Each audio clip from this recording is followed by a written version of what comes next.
You're watching Straight Talk Africa. I'm Haydé Adams. Hello and a warm welcome to you. What does a free and fair election really look like? What shapes and what shakes people's faith in the ballot box? A new study shows support for elections has dropped among Africans. This week, we put election integrity and voting rights under the microscope. We'll ask African voters if they believe in the ballot and if they'll keep lining up at the polls. We'll also examine what and who is behind claims of rigged elections in African countries and other parts of the world. We'll have expert analysis and your opinion. Straight Talk Africa starts now.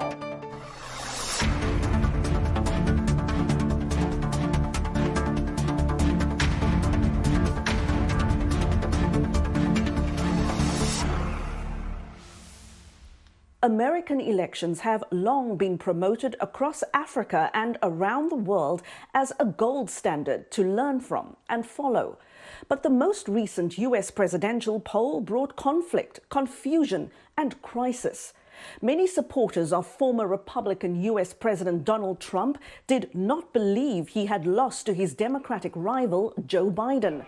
On January 6th, some of those Trump supporters stormed the US Capitol building and tried to prevent Biden from taking office. Now there is also growing controversy in the US about efforts to restrict Americans' ability to vote. Thousands of demonstrators recently marched on Washington demanding that the federal government take action to protect voting rights nationwide. VOA's Sakib ul Islam was there and filed this report. The movement is the same as it was 58 years ago with the Reverend Martin Luther King Jr., and so is the message. It's important because Dr. King was here and Dr. King secured the Voting Rights Act of 1965. This is a continuation of that effort. We are here to protect what Dr. King secured. This year's March on Washington is aimed at reversing changes to the Voting Rights Act of 1965, made by the U.S. Supreme Court in a 2013 decision. It's a racist system. It's a system that wasn't built for fairness or equality. So our votes matter. With gerrymandering and voter suppression and the different things that a certain party is doing to keep people from being able to vote easily, they're stripping American citizens from a basic right. This year, several Republican-controlled state legislators have passed bills that tighten the rules around casting ballots and running elections. Supporters of the new laws say they are necessary to prevent election fraud, and that the John R. Lewis Advancement Act of 2021, which would restore elements of the Voting Rights Act of 1965 and recently passed the U.S. House, is unnecessary. So there's no threat to the voting rights law. It's against the law to discriminate in voting on the basis of race already, and so I think it's unnecessary. We haven't had fraud in this country in elections since probably the turn of the previous century. The last election, there was almost zero voter fraud. This is just an excuse to take away our right to vote. Protesters here were pushing for several new laws that they say will help protect voters' access to ballots. If it were possible to eliminate gerrymandering, to make it easier for people to register to vote, to make it easier for people who don't have identification to get an ID card.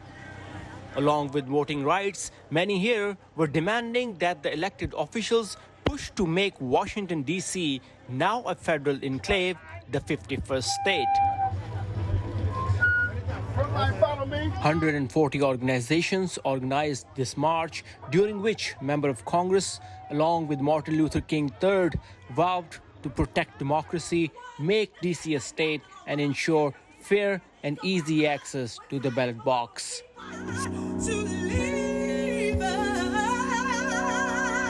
Saqibul Islam, VOA News, Washington. Well, voting rights and the January riot at the U.S. Capitol to overturn the 2020 election results are high on the agenda for lawmakers right now. For perspective on what's ahead and what's at stake, I spoke to VOA's White House Bureau Chief, Patsy Widakuswara. Patsy, thank you so much for joining me. Please give us the latest on these hearings into the January 6th attack on the U.S. Capitol. We've seen a U.S. House Select Committee now subpoena advisors and associates to former President Donald Trump and, of course, some of the actual Capitol rioters. What is this committee trying to learn? What is it trying to understand? And how will having these hearings actually help ensure that we don't see a repeat of what happened on January 6th? And one way to think about this, and this is maybe something that your viewers are familiar with, is this is some sort of a truth and reconciliation commission. So once a country has gone through trauma, the same way the U.S. has gone through with January 6th insurrection attempt, what happens is usually people come together to look at what happened, to have a narrative about what happened, and then to learn about how to avoid this in the future. Now, when this process started, it was supposed to be bipartisan. As you know, that did not go well. It quickly devolved. And essentially what the Democrats are saying now is that Republicans are blocking the investigations. Meanwhile, Republicans who support President Trump say that this is just another continuation of the witch hunt, and they continue to further promote the theory, what the Democrats and critics of President Trump call the big lie, which is the claim that President Trump won the election, even though it was President Biden who did it. Now, as you said, that's correct. Right now, the commission is trying to subpoena the close circles of President Trump, 4 of them, including his former chief of staff, Mark Meadows, as well as strategist Steve Bannon. Now, of course, Patsy, one of the most contentious and polarizing debates in Washington right now is that of voting rights. Several U.S. states, as we've seen, are passing legislation that could make it harder for some Americans to vote. And U.S. President Joe Biden is now under pressure to do something at the federal, sort of the national level. Why is this such a polarizing issue in Washington? And why is President Biden being criticized for not, getting the job done on this? Well, voting rights has always been a polarizing issue in the U.S., and it has become increasingly so. And it is important for President Biden to take care of this issue because it is certainly a Democratic priority. So if you think about it, elections in the U.S. is not like one national elections, right? It's like 50 different elections happening in 50 states, and they all have different regulations and different rules depending on whether it's a Republican run or a Democratic run state. Now, in general, Democrats want to expand voting rights. They want as many people as possible to have access to the ballot. Meanwhile, Republicans want to limit that access because they feel that that's the necessary thing to protect the integrity of the ballot, to avoid voter fraud, and so on. Now, of course, this comes down to whatever is their political interest. Democratic base tends to be more brown and black, more people of color, and so they want expanded access to everybody so that everyone can vote, and therefore will have a bigger say in the election process. And the Republicans want the opposite. So that's why this is a contentious issue. This is something that the White House is clearly fighting for. President Biden has assigned his Vice President Kamala Harris to take care of this, and we'll see how far they can go with the legislation. Patsy, what are the potential consequences for future U.S. elections if we do see the John Lewis Voting Rights Act signed into law by the U.S. president? And what are the potential consequences for the country if we don't? So the John Lewis Voting Rights Act is designed to restore the provisions of the original Voting Rights Act of 1965, which has been gutted by several Supreme Court decisions in recent years. And so the Democrats and the supporters of this bill say that if it passes, it will stop states, particularly Republican states, from creating laws that limit access to the ballot. Meanwhile, Republicans say that this is federal overreach, and it's up to state to determine how and when and what manner their citizens of each state can vote. Because as we said before, it's not like one election in the U.S., but it's 50 different elections. So it can vary differently from state to state, who can vote, what ID you need to vote, when the ballot boxes are open, whether or not you can do early voting, absentee voting, and so forth. And that was VOA's White House Bureau Chief Patsy Widakuswara speaking to me here in Washington. Most Africans want elections, and generally people still believe in the ballot box. But that support is not as strong as it was 10 years ago. Many voters on the continent simply don't think elections are effective in holding their country's leaders accountable. That's what we're learning from a new study done by the research institution Afrobarometer. They conducted a survey among voters in 18 African countries about confidence in elections. Now, here's a brief overview of some of the findings we thought you might find interesting. 4 in 10, that's 42% of Africans surveyed, believe elections are effective in ensuring that representatives to parliament reflect voters' views. And the same number of people believe elections ensure voters can remove non-performing leaders. The Afrobarometer survey also asked voters if they think their country's most recent election was free and fair. Many voters, as you can see, in Burkina Faso and Ghana believed their elections were free and fair. Just over a half of voters surveyed in Uganda and Nigeria agreed. You can also see those percentages drop in Angola, with the lowest percentage in Gabon. And overall, the survey found nearly 3/4 of Africans want regular, open and honest elections. So we wanted to hear how voters felt in their own words. We hit the streets in 3 African countries and asked people there if they have trust in the ballot box and if they would vote in the next election. Here's what voters in Kenya said.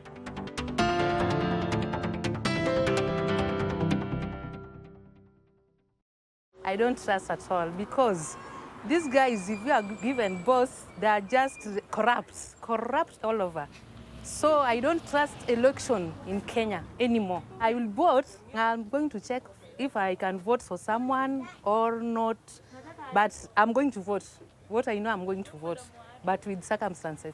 When elections in our country is fair, then I think we might not have so many violent cases like murder. People will be united. Yes, I will vote, because it is my freedom to vote and choose the person I need who can bring changes on our country. Kenyans, we don't trust election in Kenya, because the election has been rigged several times. So, so many Kenyans are disappointed. So, when you meet some, they'll tell you, "Sio lazima upige kura." There's no need of voting because the system will elect the leaders. Yes, I personally I'll vote, because when I vote is when I'll remove the leader that I don't want to lead. If you don't vote, then the one that you don't want to lead will still go ahead. So your vote is your weapon. But so many Kenyans will tell you that they don't need to vote because they don't trust the elections. Right now. So some voters don't trust elections but will vote anyway. What does this mean for voter confidence? That's the focus of this week's Straight Talk Africa discussion. Let's quickly go around our group here and do some proper introductions. We, of course, have 3 South Africans on this panel and 1 Kenyan, but Vincent Makori says this doesn't bother him at all. He's not worried about being outnumbered. He says he will survive. Rushdi Nackerdien is the Senior Global Advisor for Training and Capacity Building with the International Foundation for Electoral Systems. He's worked on elections throughout the African continent and other parts of the world. Phiwokuhle Mnyandu is a very familiar face with us. He is a lecturer of African Studies and Culture at Howard University. And of course, my colleague, Vincent Makori. He is the managing editor for TV in VOA's English to Africa news service. Gentlemen, a warm welcome to you. And I want to use the Afrobarometer survey as a sort of jumping off point for our discussion. Rushdi, I'm going to start with you. Is what we're seeing more about a decline in people's faith in elections, or are we really just seeing particular trends around politicians and other actors working very hard to shake people's confidence in election systems? Thanks, Heidi. I think it's a bit of both. What we are seeing very clearly through surveys like Afrobarometer, and even if you just speak with ordinary folks from the continent, you'll find that there's a growing frustration when it comes to issues of democracy and governance. But by the same token, I mean, that frustration which is there that you mentioned, you're also seeing more and more that elections themselves are under pressure from politicians. It used to be that it was the opposition that used to argue that elections potentially are going to be fraudulent and so forth. Nowadays, if one looks across the globe, it's actually ruling party leaders or the incumbents sometimes arguing also about that. So you're seeing this interplay between, on the one hand, growing frustrations. While people believe in elections, they don't necessarily believe in the fruits of those elections, which is a very fine point. But by the same token, you're also seeing elections almost under pressure or under attack. So that creates a very complex sort of interplay between these two things. I mean, you see the level of frustration, and then you see massive numbers of voters pitch up in Zambia. And you see high voter turnout. And even during COVID, you've seen countries like Togo, Central African Republic, and Niger all have really high voter turnouts during a time period when the World Bank says globally voter turnout is on the decline by at least 10%. We are seeing these instances on the African continent where people are kind of breaking that myth that there's a huge problem with elections. People still go to the polls, they stand in long queues, they cast their votes, and as we're seeing in some instances, Zambia, case in point, more and more people actually going to the polls. And in the case like Zambia, you're seeing change coming from that. So it's a very complex interplay between a variety of different factors. Look, one can't help but be taken aback by what we're seeing here in the United States, with election results now being disputed. There were calls for the election to be overturned. Now, this phenomenon might be somewhat new here in the US, but it has been happening in some African countries for a long, long time, as we all know. But generally speaking, Phiwokuhle, what is more important here? That people feel free to vote for the candidate of their choice, or that the act of voting actually leads to change of leadership? I'd say both, because I think if let's define elections perhaps around the idea of democracy. So if elections are part and parcel of multi-party democracy, and the quality of multi-party democracy then in any given country can be judged by the quality of its elections. So the extent to which people participate, the extent to which participation, there are no punitive economic factors that may perhaps lead people or discourage people to participate. In the United States, I can think of one, for example, that election day is not a holiday, a public holiday. So there's been a movement then in the United States and in the world around this general malaise around certain things that we've taken for granted about democracy. Like, should it be a universal holiday in every country when there's an election? In other words, people are trying from grassroots level to improve the quality of the elections, and by so doing, improve the quality of their democracy. And I would agree with my colleague that we are seeing a spike in this movement, and as a result, optimism. Vincent, tell us about your experience covering elections, both here in the United States and on the continent, especially Kenya's elections, which are almost always very widely watched elections. And as we spoke to Kenyans themselves earlier on in the show, I found it very interesting that people say, look, I had a problem with the last election. I don't trust the system, but I will vote again. What I can say from my coverage of elections is that people across the continent of Africa believe in something. They have a hope that something somewhere along the way is going to change. They get repeatedly frustrated by the election process, by the election results, but they still believe that somewhere along the way, their participation in elections will help to change society. And they keep that hope. You could say, that is why I would use the expression, they keep that hope alive, that they will somewhere along the way get it right. They never want to give up on participating in an election, in as much as sometimes actually, even as they're doing it, they are a little uncomfortable about what their vote will mean and what the results will be. In fact, some of them cast their ballots and they immediately start doubting whether their vote is going to make any difference, whether it's going to count, whether it will be counted, in fact, to begin with. And so I think it symbolizes their hope for a better tomorrow, and they keep trying. Rushdi, you've worked many elections in countries across the African continent and, of course, the rest of the world. Please tell us, what does a free and fair election really look like? I mean, versus a rigged election. How can an ordinary citizen know, look, these are the signs of a free and fair election, and these are the signs that will tell me that my election was not free and fair in my country, rigged, essentially? I mean, the definitions of free and fair have been around for a little while. I mean, when we talk about a free election, we talk about one where all the citizens in a country are able to vote for the candidate of their choice.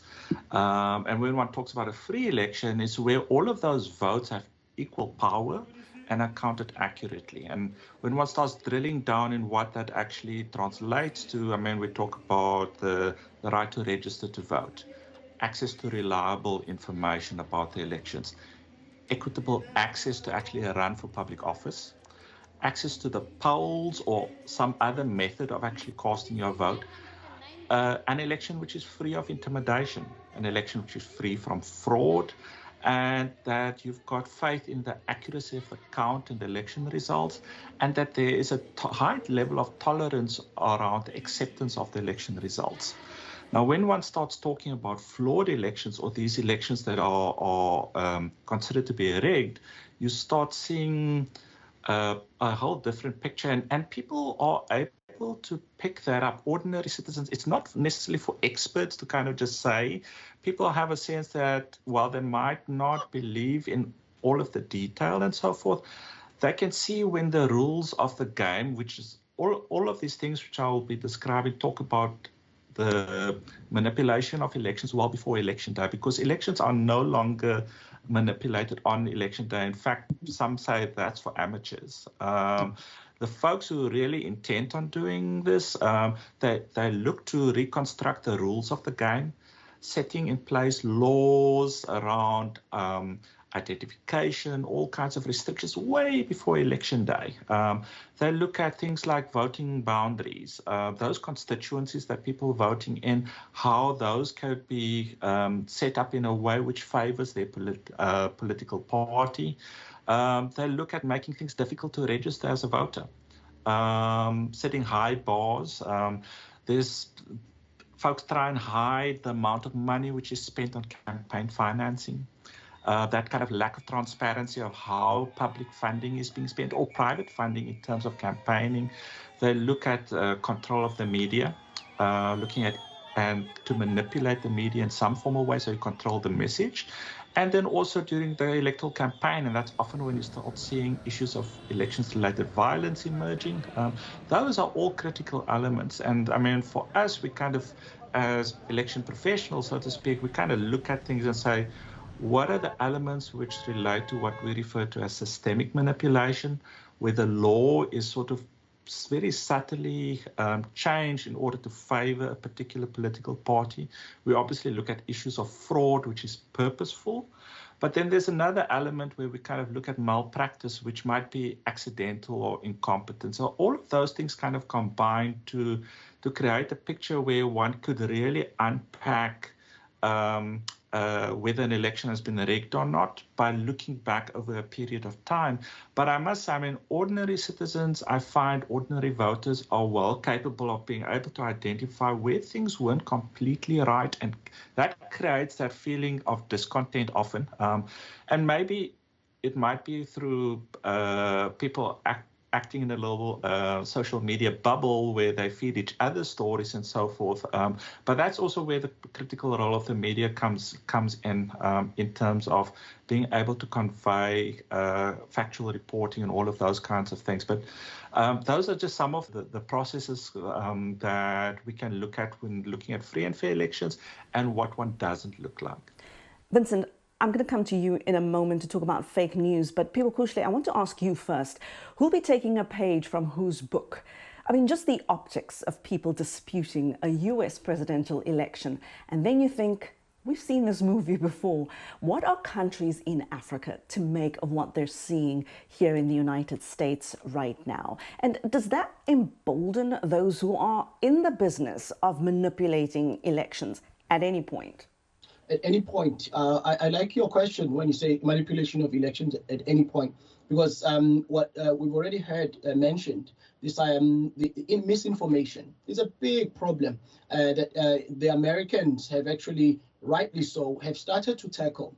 But things like misinformation, they manifest differently on the continent, because in South Africa, for example, the Twitter space it has different languages. So what might be misinformation in English may not necessarily be misinformation if it's not available in isiZulu, isiXhosa, or Afrikaans. So you have these sub-communities that we must reckon with when we are discussing how to stem misinformation, because I think they hold solutions. If we kind of, where we find instances of misinformation, we could actually work to counter it using people's languages, because this also gets to the point you were mentioning earlier of barriers to elections, barriers of entry for political parties, barriers of entry for in local elections, for example.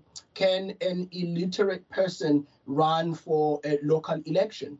Well, maybe illiterate in the kind of lingua franca, so to speak. Maybe they can, and they can stem misinformation if things are put more in African languages. But we haven't seen much enthusiasm for this, though, unfortunately, on the African continent. And Vincent, I wonder what you make of sort of this deterioration in the quality of the information that we're seeing that's out there for voters about elections, especially in the digital era. Can you evaluate for us the role that the traditional media plays and has been playing in bringing information to voters, and also the power and effects of social media, especially when it comes around election time? The role of the media has never been more critical as it is at this time. And this is because in this age of social media, information travels really fast on social media. Everybody has access to a cell phone, and even to the remotest part of the continent, someone has a cell phone and they can get information instantaneously. And the challenge is that the messages that are disseminated through social media get to so many people at the same time and can be replicated over and over on different platforms. Now, the challenge that the mainstream media has is to catch up. Catching up with the information by providing accurate information, correcting the misinformation that is outside. But at times we have had situations where, because the media is also in a rush to try and get the coverage or report on a particular issue as fast as possible, they have actually fed off social media misinformation. And some of this information is information that is coming from what looks like legitimate sources. Sometimes it's attributed to certain politicians, certain people of influence in society. So the media, to do a good job, needs to go a little deeper than that, go into kind of get into the background of what information that is out there and verify the information, so that when you come to whatever platform you're using, you can disseminate the accurate information. Now, the challenge of that is that you may not be so fast. You have to be willing to be a little slower in getting your information out, because to get all the facts right, you can't be too fast to publish or to broadcast. But then to retain the credibility, I think the persistency in only having accurate and verifiable information will be the savior of the media. And we'll bring you more from my discussion with Phiwokuhle Mnyandu, Rushdi Nackerdien and Vincent Makori after the break. But first, Angolans go to the polls next year, so we hit the streets there to ask if citizens trust their country's elections and if they plan to vote.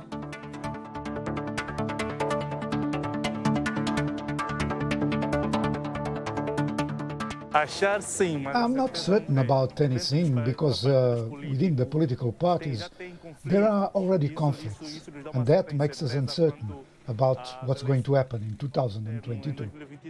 In 2022, I will not vote. I will not go to the ballot boxes because the process is never fair. It is never transparent. And also, no matter how much the opposition party gets in the elections, a percentage of 89 or 99%, it will not win, because we know how here in Angola these election processes take place.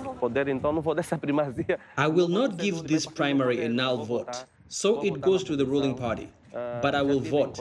I will vote for the opposition. I took a look at the party's election platform, and they have a lot of good ideas about the way they want to govern. If our rulers are fair, I believe the elections will be fair too. I believe we should all vote. Only by voting we will be able to be part of the political process, because it's useless for us to be critical of the government and then not to vote. Only by voting we will choose who will govern us better. If we want a better Angola, we have to go to the ballot boxes. Staying at home and not voting is the same thing as doing nothing, and then you wouldn't be claiming your rights. Health, wellness, sport, beauty, medical breakthroughs. Healthy Living cares about your well-being. What are the main health concerns in Africa and around the world? Find out the latest on coronavirus. Connect with our experts and ask them questions. How long does the virus stay? Join me, Linoch Mudu, in Washington, every week on Healthy Living, right here on VOA. Welcome back to Straight Talk Africa on the Voice of America. Today we're talking about election integrity. We asked Nigerian voters if they trust elections in their country and if they plan to cast a ballot in the future.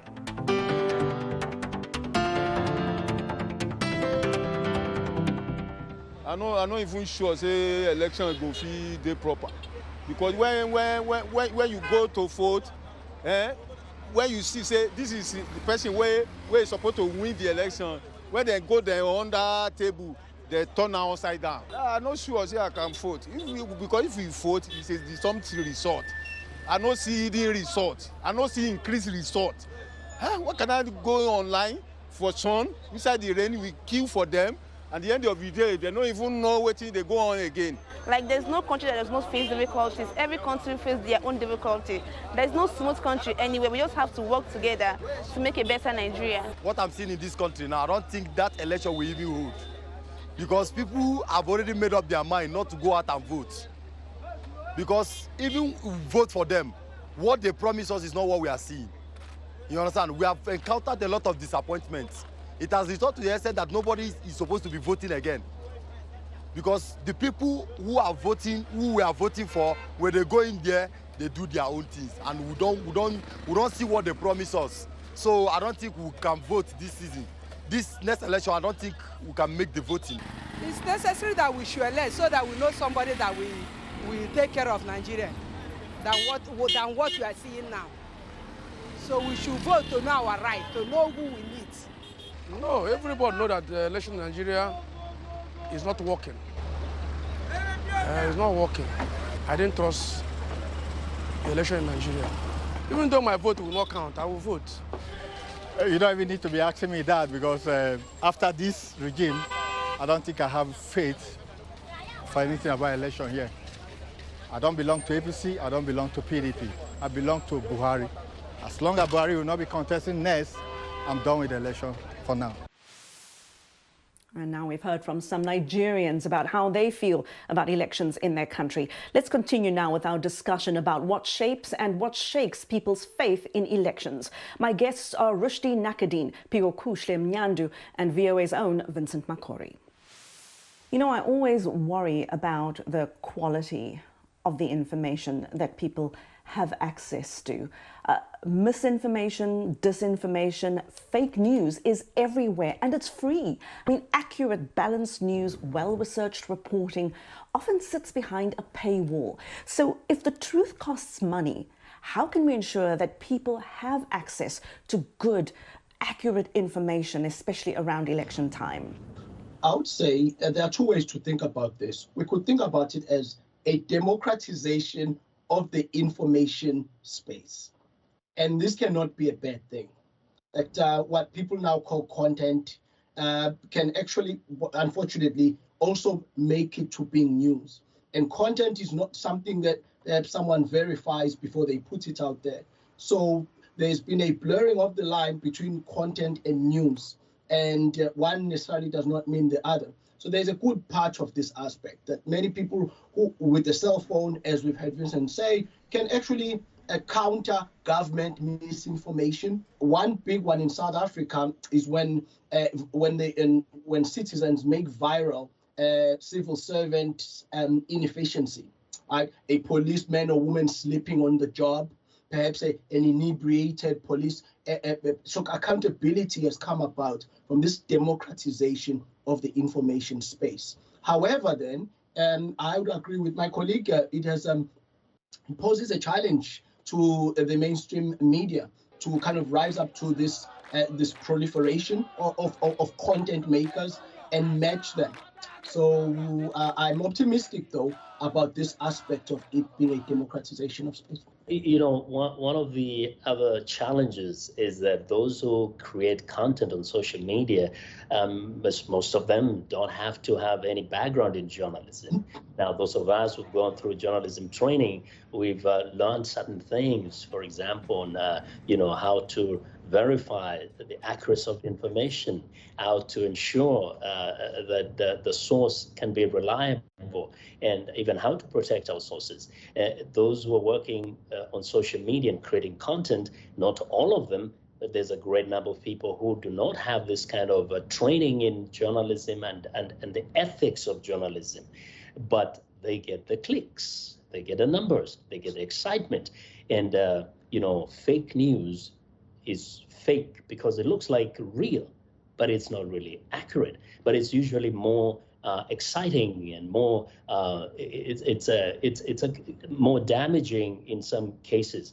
Not to deny the fact that social media has actually, as Pio has just said, helped in some cases to highlight, you know, certain bad actors in society, including politicians or government officials. But it's a challenge. I'll maintain this as this space gets more democratized. We don't have control over the consumers, and the consumers choose what they want to take. And sometimes what is on social media is more appealing, more immediate, and easier to share also, because they also become actually, they become part of it. They actually help to spread this information. And it's exciting when they feel like they've shared it, and they have helped to spread the same information far and wide. So it's quite a challenge. It is a big challenge. To echo what my colleagues are saying, it's that what we're seeing today in kind of this modern era is that election campaigning has become far more sophisticated. You suddenly see the Bell Pottingers, the Cambridge Analyticas, big PR companies getting involved and getting paid big money to do this and tapping into the ordinary fears, the anger, the mistrust, which is already in society, and using social media to kind of amplify and replicate that.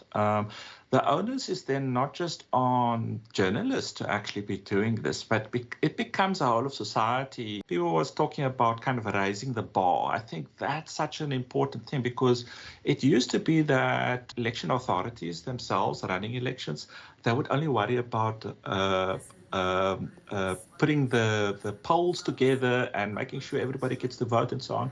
Nowadays, they themselves need to be participating in this whole myth-busting kind of exercise, fact-checking and so forth. I looked yesterday at the South African IEC, the Independent Election Commission's website, and they've got a tool there which allows people to report misinformation or instances like that, which I think is great. But the challenge is also that we need to kind of, you mentioned, Haydé, this information divide which exists between what's commonly available and what's accessible only through certain media consumers. We do need to find ways to kind of break down those barriers so that the level of media literacy in society is improved, on that people kind of become more discerning about or questioning what it is that they're receiving and whether they believe it or not.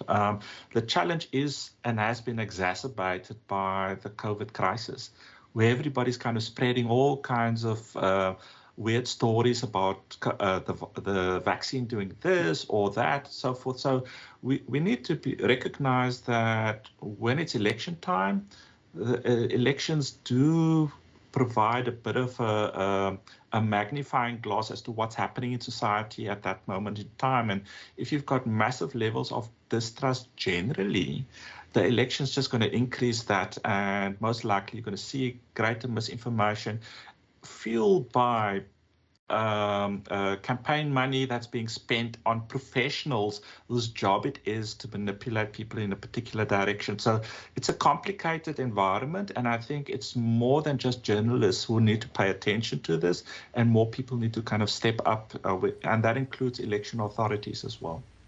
Phiwokuhle, I also wonder sometimes if this is also just about a lack of focus or a lack of investment in voter education. I mean, how much does the average voter really know and understand about how elections work, what goes into vote tabulation, I mean, the entire process? This was a question we always discussed and asked in South Africa as well. I mean, how much do people know beyond the fact that they have the right to vote? Is enough money being spent on voter education, ensuring that the electorate is well informed about elections? When I see what's happening here in the United States, look, the election system is already very complex, but then I can't help but wonder to what extent the average voter really understands the mechanics of the election system. Education is very important. Education is in understanding the election, the electoral process, and in understanding democracy itself. What's the meaning of democracy? Where, since a typical South African in Nkandla, KwaZulu-Natal, a rural area of KwaZulu-Natal, would like to know, how does this connect to my grandmother getting her pension on time, myself getting my ID when I turn 16 to do matric without bribing anyone? The extent to which the democratic process answers these practical, daily, existential questions of people is the extent to which we can judge democracy or a people as having been educated enough to make the right decisions, democratic decisions for themselves. But unfortunately, in South Africa, you mentioned South Africa, most South Africans don't like hearing this. It's controversial. Most South Africans don't like to be told that, well, you are not as educated in the democratic process. Especially the more educated Africans in the cities, they kind of look askance at someone saying such a thing, that, well, we need more Africans to be more educated about democracy. But we do. How much money does it take a typical South African, for example, a question may be asked, to form a political party, to run for an election? We don't know this. A typical South African doesn't know this. And this right here constitutes this a singular biggest barrier to entry for people, because it favors the incumbent. Because the incumbent is there, they don't need to work as hard as kind of an outsider. I think the big challenge with election management in general is that there needs to be more transparency. It's not that elections are too complicated. It's what gets invested in raising awareness around that process. Elections can make things too easy for ordinary citizens. Every 4 or 5 years, your way of holding your politicians accountable is by casting a ballot. you forget about the day after, what you're supposed to also do. You forget about tackling all of those other issues which make society function. People spoke about the fact that there's corruption involved. We need to be able to have those mechanisms in place where ordinary citizens can, beyond the ballot box, call out those kinds of things that they see, social injustices and so forth in society. And this is where it becomes a day-to-day kind of endeavor. It boils down to the kind of education we receive at school about being engaged citizens. I must say, man, it's hard. You're struggling to put bread on the table, and you're having to worry about politicians at the same time. These competing priorities that kind of push and pull you. But the more we can encourage ordinary people, ordinary citizens, voters to do more than elections, to assist their neighbor. And I think on the African continent, we hear of things like Ubuntu, the kind of spirit of coming together, and a number of other kinds of common understandings. We need to be encouraging more of that. And that encouragement speaks to more than just going to cast your vote every 4 or 5 years. It's about being a good citizen every single day. Now, in some countries, we also see the courts weigh in on the outcome of an election or when results are disputed. Of course, we've seen that in Kenya, we've seen it in Malawi, same here in the United States. Is that a good practice, Phiwokuhle, to ultimately have the courts decide an election? It's a good thing. There's a less cynical perspective that it's a good thing. It shows that the legislature, while it has its role in the executive, there is an unelected professional, we assume professional, non-biased group of people, the judiciary, that can hold their feet to the fire and keep the country going. As Rushdi said, basically the ship steers and it remains steady, and people's lives are not adversely affected. Because as we saw in Kenya in the 2000s, sometimes in South Africa, these things, people's lives can get lost through an election, a dispute of an election. So we can't play with people's lives. And so sometimes the judiciary is the last line of defense to actually, if we may appreciate, save people's lives. The longer a dispute goes in some places, it means the tension is going to boil over, as we've seen in factual instances. But a more cynical view, of course, of this, maybe even including in South Africa, it may be that, well, sometimes the judiciary itself is called into question. And no one likes when a judiciary, among the politicians, no one likes when the judges find against them. So you will find then that in South Africa, the judges sometimes are played for sport. Perhaps if one former president is found in contempt and goes to jail without trial, some people will cheer that and some people will not. But the judiciary must itself be accountable. It must know that when politicians fail in the legislature and the executive, they are the last. And the cynical view is that far too often the judiciary in African countries, unfortunately, is, as South Africans call this, deployed. These are deployee people. So you know that, okay, we have out of 9, our judges are 6 and 3. And so it becomes a numbers game. Not all African countries, but sometimes you find that, and that's not good. That's not good for democracy. It undermines the whole process. Vincent, how did this play out in Kenya? You have to go back to the events of 2007. There was, so much violence after a disputed election. So many people died. And so Kenya has come a long way. Eventually, they actually wrote a brand new constitution and created a very independent judiciary, so that in the last few elections, when there was a dispute, and especially the dispute which led to nullification of an election, the courts really, played their role very effectively, and there was so much respect on the court system. Of course, there was a repeat of the election. The opposition boycotted. Why did the opposition boycott? It's because they, of course, said there won't be any difference in the results because the electoral body was the same, and it was expect to bungle the elections once again, and it was manipulatable. And for that reason, in fact, people have wondered why the opposition keeps preparing for the next election without having those kind of changes at the electoral body to ensure that the person who will run the elections will do a good job, so that you don't even have to go to the courts, in fact, to have these things litigated. So to the point I was making, the politicians, if they had an interest in really having free, fair, and credible elections, they need to spend a lot of time working on reforms to the body that conducts the elections. So before you think of the court system, you need to make sure that the electoral body, the electoral system is, first, it's independent and it is strong enough to withstand any pressures, whether from the incumbent or from the opposition.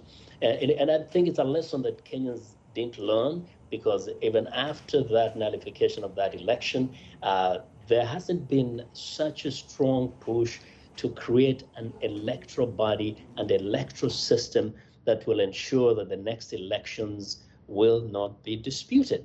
I actually expect that to be the scenario the next time around, because that electoral body that conducted the last election stays as it was. One of the promises that the current president made was to kind of crash the high court. He threatened the Supreme Court at that time, and the politicians in the country who have an interest in having a free, fair, and credible election, whether it is in Kenya, South Africa, or any other African country, have to really focus on the body that is entrusted with running the elections, because if that body is not credible, then you will have an election every 5 years, and you'll dispute those elections, and then it will again go through the same cycle, probably go to the courts, but we don't know if it will always end the same way. And Rushdi, we're seeing more examples here in the US and, of course, now in Brazil, where the groundwork is laid for casting doubt over the election even before the election is held. Do you think this will become a more common feature in elections in future and in more countries around the world? That's a key question, and Vincent's kind of also spoken about this issue of having this kind of guardrail bodies to kind of keep democracy on track. And I think there are two. It used to be that elections themselves were the big safety valves to prevent conflict. So you go and vote, everybody accepts the election result, society moves on. Nowadays, is everybody goes to vote, and it's the courts that actually act as the safety valve. And we've seen at least in 2 cases on the African continent, both Kenya and Malawi, annulment of election results. And that served to kind of quell pressures and frustrations that people were feeling on the streets. But when one kind of looks at these institutions, and if you are to draw this back to the United States as well, strong institutions, as Vincent mentioned, they need to be credible, they need to be trusted, they need to be able to withstand those pressures, and they themselves need to be strengthened from further weakening. We saw this in the Gambia. Suddenly there was an unexpected change. The vote was counted as it was cast, and the incumbent lost. And that was a big surprise. I mean, we've seen this recently in Zambia, also unexpected change. When institutions do what they're supposed to do with integrity and with honesty and with transparency, and they count the votes as people have cast them, I think the chances are far higher that people will start trusting those institutions rather than saying, oh, it's a foregone conclusion, we don't have to go and vote, the ruling party is going to win this time anyway, and so forth. So I think that there's a lot to be said, and precedent-setting cases like Kenya, like Malawi, have opened people's eyes to the fact that there might be other mechanisms by which election results could be looked at with credibility. And so you see the need for these entities to be made stronger. It cannot be that a sitting president outrightly criticizes the judiciary and gets away with it.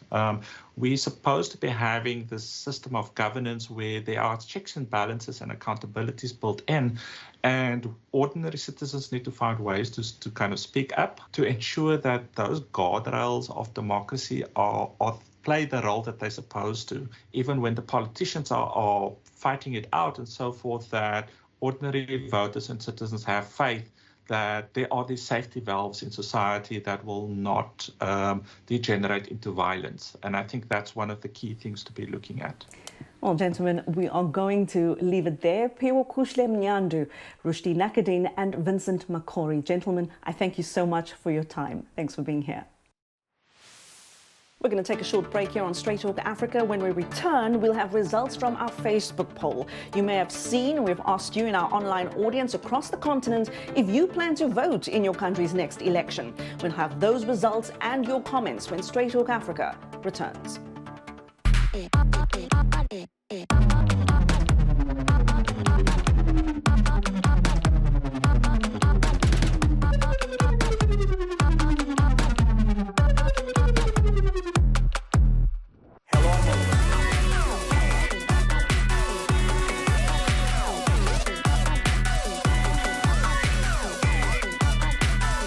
From around the world, let's go. You're with Straight Talk Africa. Welcome back. We're discussing whether people trust elections and how that affects their plans to vote. If you're part of our Straight Talk Africa online audience, you probably saw this poll question we posted on social media. We asked, will you vote in your country's next election? 47% of you said yes and 53% said no. Now, here are also some comments that we received to that question. Steve Ible Babone in Uganda says, as much as the elections are not free and fair in Uganda, I will continue voting for whoever I want. Kennedy Sitati in Kenya believes voting is a waste of time because essentially every vote does not count. What he calls frontliners are always ahead before voting is done. The actual voting event is just a formality designed to fool the international community that democracy is respectfully practiced. Chan Makuok Chuol in South Sudan says, I will definitely cast my vote if there shall be an election. Juliet Asante in Uganda asks, why should I keep on voting when there is no change? And Angela Lovely, also in Uganda, says, yes, my vote may not change the results, but it has to be counted. Now, we also asked if you trust the election process in your country to be fair. Hamidu Lubega in Uganda says elections in many African countries are a hoax to signify democracy to the West for grants, donations and loans by African dictators.